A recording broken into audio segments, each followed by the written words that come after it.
Hi guys! Tadam! So we got two parcels here. To unbox. Individual na po, no? Isa-isa na po yung pagkikipag-usap nila para malaman kung paano po sila magpapuloy. Ay hindi mo pwede na hanggang doon na lang kasi pag tumatagal yung kanilang goma, lalo pong wala nila. Kaya mas mahalaga na makausap na po namin sila.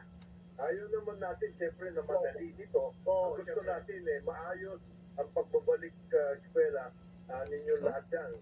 Estudyante at saka mga teacher, na hindi naman tayo magkakaroon ng another problem or trauma after makabalik kayo. Opo, tama po.